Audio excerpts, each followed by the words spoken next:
Halo, Halo, udah kedengeran? suaranya dengeran kok. Oke, mantap. Tadi Dengeran? ada kesalahan audio. Oke. Oke. Aku pakai lampu apa enggak nih? Coba lihat ya. Terang banget. Nggak apa-apa sih, mau pakai juga nggak apa-apa. Kayaknya enggak deh. Aneh. Oke, Gini ya aja. udah. Oke. Yang mulai ya. Oke, ayo kita mulai. Ya, siapa nih yang nonton? Udah ada orangnya? Belum ada. Kayak udah. Oh iya, udah. Mulai ya. Boleh, boleh, boleh. Assalamualaikum warahmatullahi wabarakatuh. Baik. Selamat sore. Em, jadi, perkenalkan nama saya Mikaul Kamila, mahasiswa aktif Fakultas Psikologi Universitas Merdeka Malang, angkatan tahun 2019. Jadi, psikoedukasi hari ini kita akan ngobrolin tentang bener nggak sih kalau ke psikolog itu cuma buat curhat aja? Sama perlukah kita ke psikolog? Dan kita juga akan membahas tentang pentingnya menjaga kesehatan mental dan beberapa stigma negatif tentang kesehatan mental serta bahayanya. Dan dengan narasumber kita yang tentunya Monica Zipora, silakan Ya, diperkenalkan halo. dirinya. Halo, aku Monica Zipora, mahasiswa Fakultas Psikologi Universitas Merdeka Malang, angkatan 2019. Tuh. Jadi kita hari ini akan membahas tentang benar nggak sih ke psikolog itu cuman curhat aja gitu. Hmm, Dan perlukah kita ke psikolog, juga membahas tentang pentingnya menjaga kesehatan mental, serta beberapa stigma negatif tentang kesehatan mental, serta bahayanya juga. Oke, Tuh. silakan. Oke, jadi kita mulai aja kali ya. Mungkin di sini teman-teman ada yang tahu dan ada yang nggak tahu juga mungkin bahwa tanggal 10 Oktober, setiap tanggal 10 Oktober itu diperingati sebagai Hari Kesehatan Mental Sedunia gitu.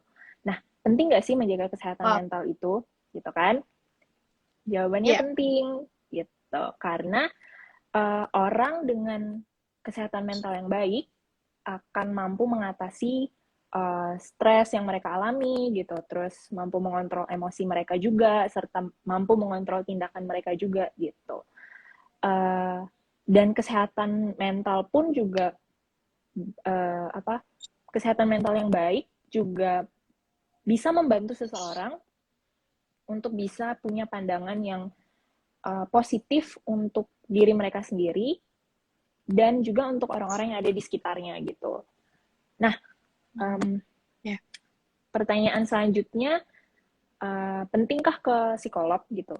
Dan atau pertanyaan lainnya juga, ngapain kita ke psikolog kalau kita bisa curhat sama Tuhan gitu? Iya, benar. Biasanya orang Karena ngomong gitu. Ah, ya benar kan gitu. Ngapain sih ke psikolog gitu? Kita kan bisa curhat sama Tuhan. Benar gitu. Kita sebagai manusia biasa eh, yang nggak punya kekuatan apa-apa gitu kan, kita bisa berdoa gitu, bisa beribadah sama Tuhan gitu. Kita percaya bahwa Tuhan tuh akan mendengar dan menjawab doa kita gitu.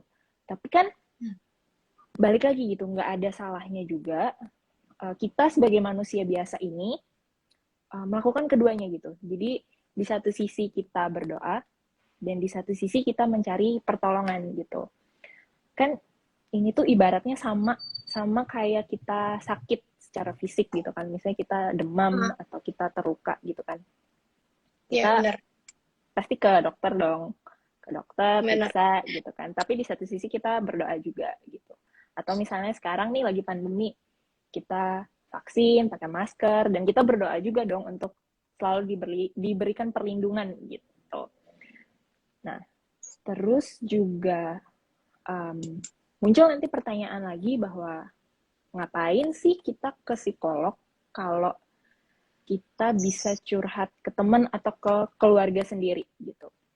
Ya. Yang pertama, uh, bisa jadi teman atau keluarga kita itu bukan pendengar yang baik gitu kan. Misalnya nih Hmm. di tengah-tengah kita lagi curhat, kita lagi cerita terkait masalah kita gitu kan. Terus tiba-tiba nanti mereka memotong pembicaraan kita gitu. Atau bisa jadi mereka malah jadi adu nasib misalnya gitu kan. Oh, benar. Siapa ya? Iya kan, kayak siapa yang paling Iya, menderita di dunia ini benar. gitu kan. Kayak Malah dikasih jadi solusi ya, malah diadu nasib. iya, kan malah jadi adu nasib. Ntar kan jadi kayak kita loh, kok aku kan curhat tuh pengen didengar kok Hmm. malah jadi adu nasib gitu kan. Jadi Hmm. yang awalnya kita sudah punya banyak masalah, terus nanti kita cerita responnya juga begitu kan nanti um, apa namanya kita jadi merasa bahwa perasaan aku nih nggak valid ya gitu, perasaan aku nih apakah masalah ini tuh terlalu ringan kah sampai aku tuh nggak bisa untuk apa namanya mengeluh gitu, nggak bisa untuk cerita, nggak bisa untuk merasa sedih gitu, apakah aku nggak boleh merasa sedih gitu, atau di situasi aku ini tuh nggak pantas gitu untuk mengeluh, untuk merasa sedih gitu kan. Nanti nanti perasaan-perasaan seperti itu yang akan muncul di benak kita gitu. Atau bisa jadi nih misalnya teman atau saudara kita itu pendengar yang baik gitu ya. Tapi kan pasti mereka punya bias dan bisa jadi, Ah, iya kan, dan bisa jadi juga mereka itu nggak tahu cara merespon cerita kita atau masalah-masalah kita gitu kan.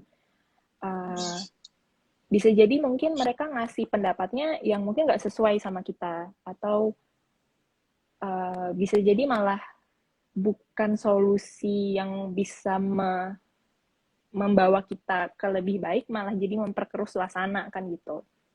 Nah sedangkan kalau kita ke psikolog atau ke psikiater gitu kan, mereka akan memposisikan diri mereka tuh sebagai pihak yang netral gitu kan, alias mereka tuh nggak memihak ke siapapun dan mereka juga nggak mementingkan diri mereka sendiri di permasalahan kita gitu.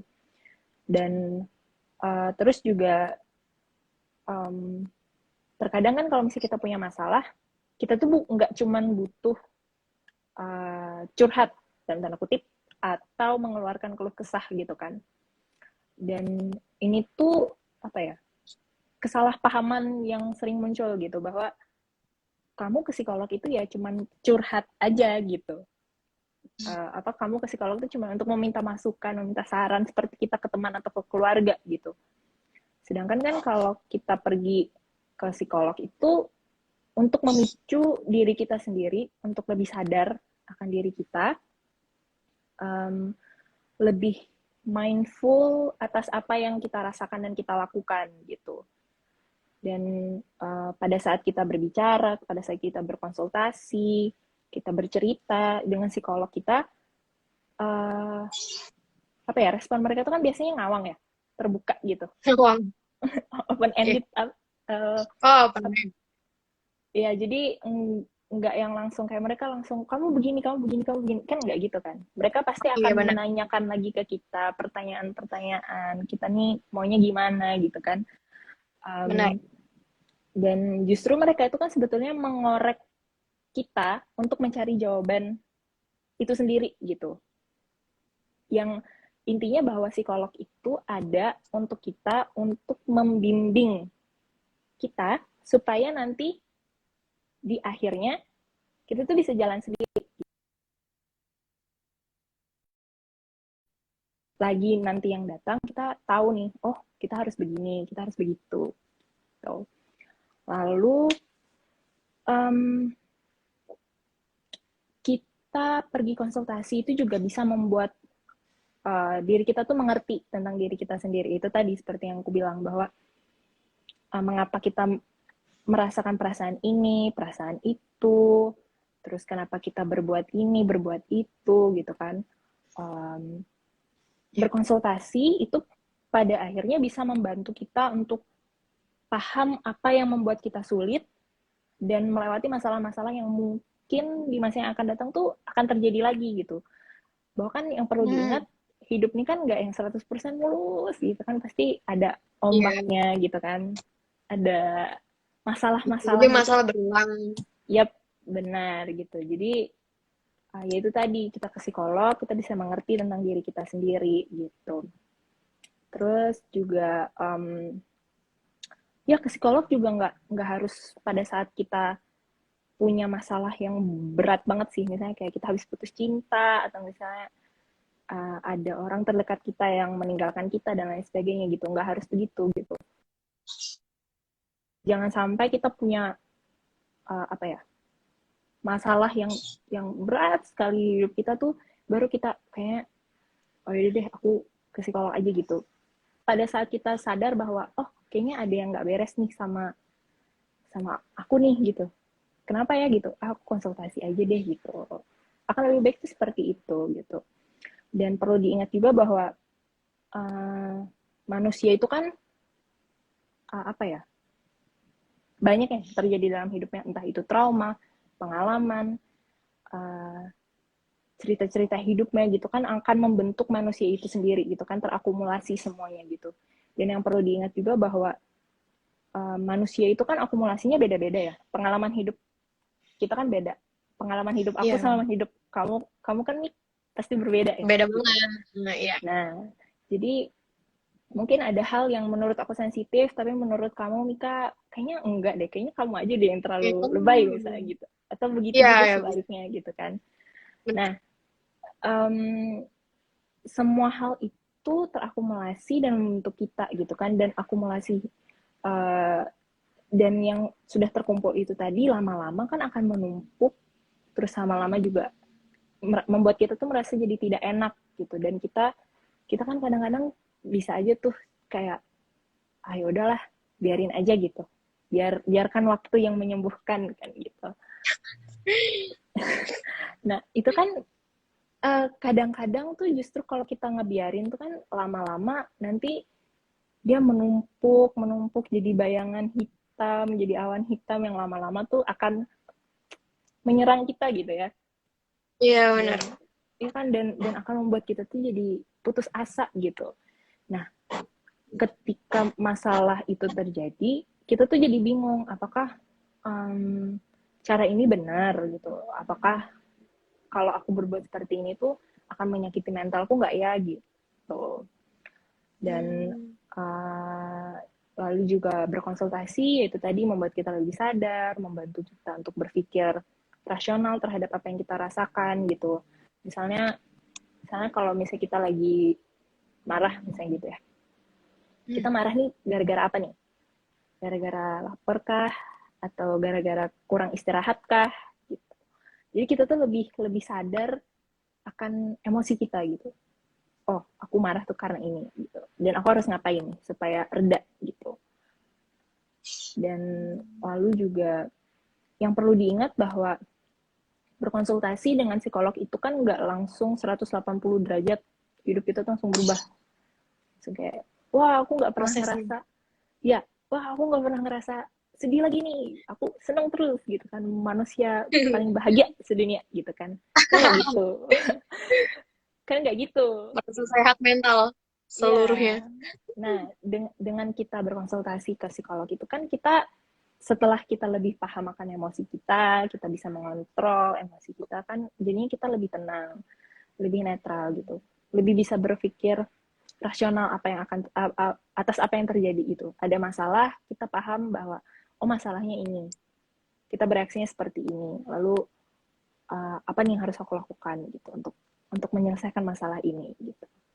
Dan juga mungkin di sini mungkin beberapa ada yang mungkin pernah ke psikolog lalu apa namanya, sekali ke psikolog kok kayaknya nggak cocok ya sama psikolognya, kok kayaknya habis sesi satu kok gini-gini aja gitu, kok kayaknya nggak ada perubahan ya. Nah yang perlu diingat bahwa mencari psikolog yang tepat untuk kita itu seperti mencari teman atau mencari jodoh, cocok-cocokan gitu. Saya ngerti. Cocok-cocokan harus dicoba satu. Iya gitu, mungkin ada yang pertama kali ketemu langsung cocok gitu, tapi ada juga kan yang kayaknya baru pertama kali nggak cocok, pindah lagi nggak cocok, pindah lagi baru cocok gitu. Nah perlu diingat bahwa mencari psikolog itu kan juga proses kita gitu, dalam dalam apa namanya, berdamai gitu dengan diri kita sendiri. Dan prosesnya panjang dan bertahap gitu. Nah makanya kan biasanya orang-orang tuh yang mencari psikolog tuh dimulai dari latar belakang budaya yang sama, terus atau mungkin juga agamanya sama, atau jenis kelaminnya juga sama gitu. Berharap bahwa mereka bisa lebih paham dengan diri kita gitu. Lalu juga itu tadi juga sudah sempat aku singgung ya, bahwa konsultasi itu kan proses bertahap dan pelan-pelan gitu. Butuh berkali-kali sesi sampai kita benar-benar mungkin merasa baik, mungkin merasa kayak berdamai gitu dengan diri kita gitu. Misalnya dalam sesi 1 jam kan nggak mungkin kita langsung kayak benar-benar langsung connect gitu ya dengan psikolog kita, mereka langsung paham luar dalam kita, kan nggak mungkin ya. Iya. Iya pasti kan Cuma 1 jam. butuh, iya cuma 1 jam, pasti kan butuh yang namanya berkali-kali sesi gitu. Dan untuk mengerti satu sama lain. Terus juga progres dari kita sebagai klien itu nggak cuman berjalan di saat sesi konsultasi aja gitu, tapi di luar juga gitu. Ketika kita konsultasi, lalu kita berhadapan dengan dunia kita, dengan dunia nyata gitu ya, itu merupakan progres juga gitu. Jadi kita tuh ibaratnya kayak udah bawa bekal, lalu kita keluar, bekal itu yang kita pakai untuk berinteraksi dengan manusia-manusia yang ada di luar gitu. Nah, terus juga ya kita mempraktekkan apa yang kita dapat di sesi untuk bekal di dunia nyata gitu. Lalu juga yang perlu diingat bahwa menjaga kesehatan mental itu merupakan investasi yang baik, investasi terbaik yang bisa kita lakukan untuk diri kita sendiri. Bahwa kalau misalnya kita ngomongin investasi kan mungkin kita kepikirannya materi ya, kayak emas, saham, dan lain sebagainya gitu. Saham. Tapi kan memperbaiki diri sendiri, menjaga kesehatan mental kita sendiri, itu kan hal yang akan berpengaruh ke banyak aspek dalam, ya, ke depannya dan banyak aspek di hidup kita gitu kan. Bagaimana cara kita itu tadi berinteraksi dengan orang lain, terus membangun relasi, membangun hubungan juga dengan orang lain gitu. Dan yang perlu diingat juga bahwa membaik dalam konteks konsultasi ini bukan membaik seperti kayak fisik gitu ya, atau medical things gitu. Tapi lebih bagaimana cara kita tuh jadi lebih sadar dengan diri kita sendiri, kita paham limit kita sebagai manusia, kita memahami diri kita sendiri, kita memahami apa yang bisa kita lakukan dan apa yang tidak bisa kita lakukan untuk menjalani pasang surutnya kehidupan gitu. Dan syukurnya sih sekarang tuh generasi muda yang mungkin seumuran kayak kita ya, Mik ya, atau lebih tua sedikit gitu, mereka tuh lebih sadar akan pentingnya kesehatan mental gitu kan. Sekarang kalau misalnya teman-teman cari di Google gitu kan, pasti banyak tuh aplikasi konseling gratis atau konseling online gitu kan. Pasti banyak kan. Iya, banyak sekarang. Ada. Apalagi kan sekarang tuh lagi masih dalam pandemi ya. Kita kan masih susah kalau mau ketemu sama orang, kita ngumpul juga masih susah gitu kan. Dan mungkin banyak juga yang belum tahu kalau misalnya konsultasi dengan psikolog dan psikiater di beberapa rumah sakit atau puskesmas juga di cover oleh BPJS. Gitu. Oh, ada. Sekarang udah di cover ya? Yap, bisa banget nih untuk teman-teman untuk cari informasinya di Google, itu banyak. Dan juga kalau nggak salah kemarin ya di Fakultas Psikologi itu juga ada layanan konseling, dan di Fakultas Psikologi Unmer, terus kalau nggak salah kemarin di bulan Oktober ya kalau tidak salah, BEM ada melaksanakan layanan konsultasi gitu. Jadi mungkin untuk teman-teman yang anak Unmer bisa tuh join gitu. Apa mungkin mendapatkan informasinya dari BEM fakultas Masih dibuka gitu. sampai sekarang? Aku kurang tahu juga sih kalau yang itu, tapi kayaknya Oh, ya. ntar Mungkin setiap informasinya. tahun pasti buka ya, Yap, karena itu dari fakultas sendiri kan. yap, benar gitu. Dan mungkin teman-teman juga, untuk teman-teman yang belum pernah gitu ya ke psikolog, Hmm, boleh terus coba. mau pergi ke psikolog gitu kan, terus kayak bingung nih, aduh gimana ya caranya gitu. Di sini mungkin aku akan menjelaskan secara singkat aja untuk teman-teman gimana sih mungkin pengalamannya pergi ke psikolog gitu. Nah, yang pertama sih yang teman-teman harus ingat bahwa harus tahu gitu ya bahwa apa sih yang membawa teman-teman itu pergi ke psikolog gitu. Nggak usah yang kayak apa ya, menulis panjang lebar gitu dari awal sampai akhirnya kenapa merasa butuh, itu nggak usah. Cuman mungkin teman-teman bisa aja kayak uh, aku ngerasa gelisah ya beberapa hari ini, aku nggak bisa tidur gitu, atau aku nggak bisa makan gitu. Itu aja gitu, informasi itu cukup untuk membawa teman-teman ke psikolog gitu. Nah terus nanti pada saat sudah sampai gitu ya di tempat psikolognya, nanti Hah? pasti akan ditanya gitu pertanyaan-pertanyaan awal yang menggambarkan kondisi kondisi awal teman-teman gitu. Nanti akan memberikan gambaran untuk psikolognya bahwa kliennya ini seperti apa gitu, apa yang dihadapi sama klien ini, apa masalah awalnya gitu, sebelum nanti mereka melakukan sesi-sesi selanjutnya untuk menemukan akar permasalahannya gitu. Oke. Lalu juga kalau misalnya nanti udah ketemu, udah menjalankan sesi dengan psikolognya, bersiaplah untuk membuka diri dengan mereka gitu, jujur dengan mereka gitu, bahwa apa yang teman-teman rasakan, um, apa situasi teman-teman sekarang, ceritakan aja gitu supaya mereka tahu, mereka bisa memahami posisi teman-teman sekarang tuh apa gitu, bagaimana gitu. Dan yang perlu diingat juga bahwa keberhasilan dari um, konsultasi itu berjalan dua arah gitu. Komunikasi yang baik antara klien dan psikolognya gitu. Itu sangat membantu dalam sesi konsultasi gitu. Dan ya ini tadi sih sudah dijelaskan juga ya bahwa uh, sesi itu, konsultasi itu berlangsung berkali-kali. Sesi itu merupakan sebuah proses uh, yang mana hasilnya itu nggak instan, sama kayak kita olahraga. Kita kan olahraga tuh kalau mau punya otot pasti berkali-kali kan. Nah sama Hmm. kayak Hmm. kayak apa sesi psikolog ya, kayak sesi konsultasi juga gitu. Kalau misalnya mau membaik ya itu berjalan terus menerus Harus pelan-pelan gitu, konsisten. berproses gitu. Benar sekali gitu. Ini udah semua dari.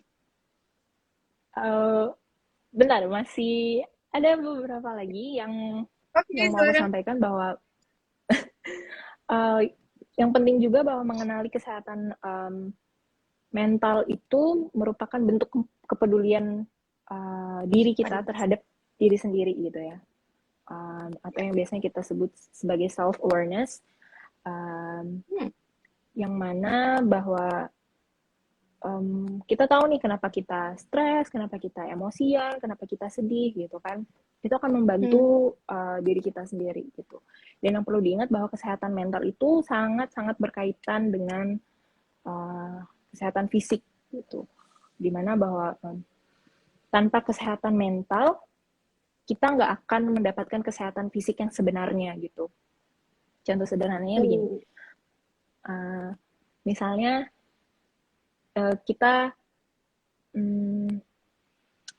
kehilangan semangat gitu ya. Terus kan bisa jadi karena kita kehilangan semangat, kayak nggak ada tujuan hidup gitu kan, itu pasti akan membuat tubuh kita tuh merasa lemas, lemah gitu kan. Dan ketika kita dituntut untuk mengerjakan sesuatu, kita nggak bisa berpikir, pikiran apa kita jadi sakit gitu. Dan itu Hmm. kan pasti rasanya sulit gitu. Dan bukan cuma ke fisik kan akhirnya, tapi akhirnya mempengaruhi juga ke pekerjaan kita. Nah, inilah yang disebut dengan mind body connection, yang artinya bahwa pikiran, perasaan, keyakinan, dan sikap itu dapat mempengaruhi kesehatan fisik secara positif maupun secara negatif gitu. Sebaliknya juga kesehatan fisik juga dapat mempengaruhi kesehatan mental baik secara positif dan negatif. Dan selanjutnya juga perlu diingat bahwa kesehatan mental itu berkaitan dengan kehidupan sosial gitu. Kehidupan sosial, misalnya kita tumbuh di lingkungan yang sehat, di lingkungan yang positif, tentu kita pasti akan punya pandangan yang positif juga dong dengan orang-orang di sekitar kita atau dengan diri kita sendiri gitu. Nah, terus juga untuk stigma-stigma negatif yang masih sering sekali terjadi gitu ya di tengah-tengah masyarakat kita tuh, kadang-kadang orang yang terbuka akan kesehatan mentalnya, misalnya dia bilang bahwa aku nih nggak baik-baik aja secara mental, tuh pasti akan dibilang kayak, ah kamu mah lemah iman, ah kamu mah kurang dekat sama Tuhan gitu, Ah, atau tukang cari perhatian misalnya gitu, atau manja misalnya gitu kan. Perlu diingat bahwa itu tuh enggak sama sekali gitu, bahwa orang-orang yang terbuka akan kesehatan mentalnya itu berarti mereka sadar gitu, berarti mereka tahu bahwa diri mereka ini tidak baik-baik saja dan mereka butuh pertolongan itu gitu. Dan perlu diingat bahwa mengumpulkan keberanian untuk terbuka itu kan susah ya. Pasti kan orang-orang yang terbuka akan mentalnya itu kan pasti mereka awalnya pasti takut gitu, takut dijudge, takut dihakimi. bener, Dan ternyata judge. bener gitu kan, pas waktu bener dihakimi ya pasti mereka merasa, waduh salah nih kayaknya aku terbuka gitu. Padahal kan nggak gitu. Padahal mereka seharusnya Jadi dibawa. kapok biasanya mereka. Iya, jadi kapok kan akhirnya gitu. Nah, dan kesadaran akan kesehatan mental di generasi-generasi muda, khususnya di generasi-generasi kita ini, kayak apa ya, kayak koin gitu. Jadi ada sisi bagusnya, ada sisi yang kurang tepat juga gitu. Karena Oh, mungkin kalau misalnya kamu pernah lihat gitu ya di media sosial atau di mana gitu, nggak jarang kita tuh ngelihat ada orang yang self diagnose gitu kan. Nah ini kan berbahaya ya. Kalau misalnya mereka self diagnose itu kan bisa jadi mereka beresiko salah mengkonsumsi obat misalnya, atau menjalani pengobatan yang salah, atau terapinya salah gitu kan. Dan ini tadi tuh akan apa ya, berbahaya untuk mereka sendiri gitu. Maka penting, kalau misalnya kita merasa ada yang tidak beres dengan kondisi mental kita, maka jangan ragu untuk berkonsultasi dengan psikolog atau psikiater supaya kita bisa dapat penanganan yang tepat gitu. yeah. Terus ya mungkin kamu ada pertanyaan atau bagaimana, Mika? Oke, aku cuma itu sih yang tadi yang kayak kalau ada orang yang dia ngerasa dia emang ada sesuatu yang salah sama dirinya dia gitu kan, dan dia show up ke orang lain, mungkin tujuan dia mungkin biar orang ini setidaknya bisa dengar keluh kesah dia, atau mungkin bisa ngebantu dia cara untuk keluar dari masalah ini gimana. Tapi biasanya orang-orang yang dengar atau yang lihat orang yang show up kalau mereka punya masalah kesehatan mental atau punya masalah yang ya semacam itu, biasa mereka kan kayak, ah nih orang caper nih, atau ah attention seeker aja nih. Itu tuh menurut kamu gimana sih cara biar orang-orang ini lebih percaya diri kalau kalau kalau mereka emang punya sesuatu yang salah di diri mereka gitu, gimana cara biar mereka tuh show up tapi dengan cara yang tepat gitu, mungkin biar dia nggak dianggap, bukan nggak dianggap sih, menurutku kayak biar dia dapat penanganan yang tepat gitu, biar nggak kapok kalau dia show up terus malah diejek kayak gitu. Menurut kamu gimana? Kalau menurutku sih mungkin kita harus pilih dulu ya temennya gitu. Sekira temen ini yang bukan tipikal temen penghakim gitu. Kita pilih-pilih Oh, dulu gitu kan. Nah, Kalau Ya, temannya kita emang semua mungkin begitu bisa pilih. gimana? Wow, itu kayaknya Wow. itu itu susah ya. Atau Cuman langsung langsung aja gitu ke datang datang ke yang lebih profesional. Mungkin iya, nggak perlu bisa cari jadi bantuan gitu. dari orang sekitar. Iya, dan yang perlu diingat juga bahwa ketika kamu terbuka akan kondisi mental kamu, ingatlah bahwa itu bukan karena kamu caper, itu bukan karena kamu apa namanya manja atau lemah iman atau apa sebagainya gitu, enggak gitu. Perlu diingat bahwa ketika kita terbuka itu merupakan bagian bagian proses untuk kita menyembuhkan diri kita sendiri gitu, dan menjadi tidak baik-baik saja itu kan bagian dari manusia ya, bahwa kita Hmm, manusia ini kan punya perasaan gitu, kita banyak hal yang terjadi dalam hidup kita tuh yang akhirnya bisa mempengaruhi mental kita, dan kita mungkin nggak baik-baik aja, itu menjadi bagian dari manusia, dan itu nggak apa-apa gitu untuk merasakan tidak baik-baik saja. Itu ini kayak drakor, it's okay not to be okay. oh, Iya kan? tapi itu agak psycho sih ceweknya. Iya sih ya, benar. Iya sih benar. Jangan jadi psycho Oh, benar. gitu. Dan uh, mungkin untuk teman-teman gitu ya yang kayak sering menghakimi gitu, ingatlah jangan jadi hakim gitu.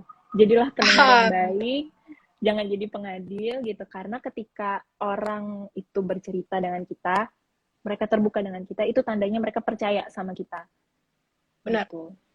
Kadang mereka tuh cuma butuh didengarkan kok, nggak butuh dikasih nasihat, nggak Iya, butuh dihakimi gitu, walaupun nggak nggak butuh. ngerti, nggak tahu caranya buat nasehatin, setidaknya dengerin lah ya. Ya dengerin aja gitu. Dan kalau misalnya kamu sebagai teman merasa bahwa temanmu ini kok kayaknya parah ya, kok kayaknya nggak nggak cukup nih cuman mendengarkan aja, bisa bantu bawa mereka ke tenaga profesional gitu, bawa mereka, temani mereka, itu udah baik kok tuh. Oke, terima kasih untuk jawabannya. Mungkin udah itu aja yang mau disampaikan sama Monica, atau mungkin ada yang mau ditambahin lagi? Ya mungkin itu aja sih. uh, Ya mungkin mau berpesan aja sama teman-teman semua, jaga diri, dan kalau misalnya merasa nggak baik-baik aja, ayo cari bantuan, nggak apa-apa. uh, Apa namanya, kamu berharga, kamu itu penting untuk jalannya dunia ini, kamu tuh berharga untuk Hmm, teman-temanmu, untuk keluargamu gitu. Jadi jangan lupa untuk bahagia untuk hari ini dan untuk seterusnya gitu. oke. Oke, berarti ini kita udah membahas semua materi tentang eh, pergi ke psikolog bareng sama Monica Zipora. Oke, terima kasih untuk waktunya. Psikoedukasi hari ini mungkin bisa kita akhirin. Eh, Terima kasih dari aku, Mikal Kamila. Silahkan ditutup siaran langsung. Terima kasih juga dari aku, Monica Zivora. Terima kasih teman-teman semua. Bye Bye. bye. Bye-bye.